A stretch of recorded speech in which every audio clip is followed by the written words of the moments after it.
এই তোর কি সমস্যা? 2 দিন পর পর সেনাবাহিনীর থেকে ছুটি লাস কি লিগা? হ্যাঁ এই বেটা এই কথা কস না কে?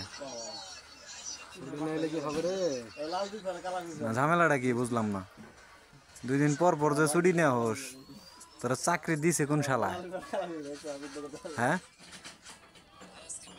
এই যদি বুঝতি তাহলে তো হইতো। না আমরা তো বুঝি না। কিরে বুঝোস না, তাও বুঝোস না তোরা। কি বুঝি না আমরা? তোরা চাকরিটা মনে করে যে বাংলাদেশ সরকার তোরা হুদাই দিছে। গত 1 মাসও তো হয় নাই যে তুই গেলি। তুই এর মধ্যে আহা পড়ছা মাসে 2-1 বার আহা লাগে, মানে এই মাসে তো তুই এলি 2 বার। প্রবলেম কি তোর? চাকরি চুকরি ভাল লাগে না? এলেই তো ভালো লাগে, ছুটি পাওয়া যায় বেশি। তাহলে সাইরা দে। হ্যাঁ সার্ভি মানে বুঝলাম না। এটা কি সেনাবাহিনীর আসলে কাটিং না, স্পেশাল কাটিং না এটা? হ্যাঁ এই কি তোকে সেনাবাহিনীর কাটিং? তুই যাবি কবে? দিন পরে। তোরা যেন 2-3 দিনের মধ্যে না দেখি। 3 দিনের কথা কইছস না?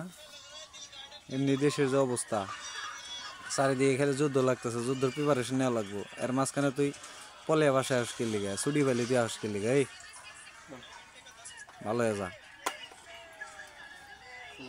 হ্যাঁ তোর জন্য আমাদের দেশের একটা ভবিষ্যৎ আছে বুঝছা। তোরা যদি এই ভবিষ্যৎটা নষ্ট করিস তাহলে আমরা সাধারণ জনগণটা কই যাবো? যুদ্ধ করলে তো তোকে বাঁচানো লাগবো নাকি? আমরা তো সাধারণ জনগণ, আমরা দরিয়া পলিয়া সারবার পারম না। কিরে এদিকে থাকে কথা ক, লজ্জা পাস কে?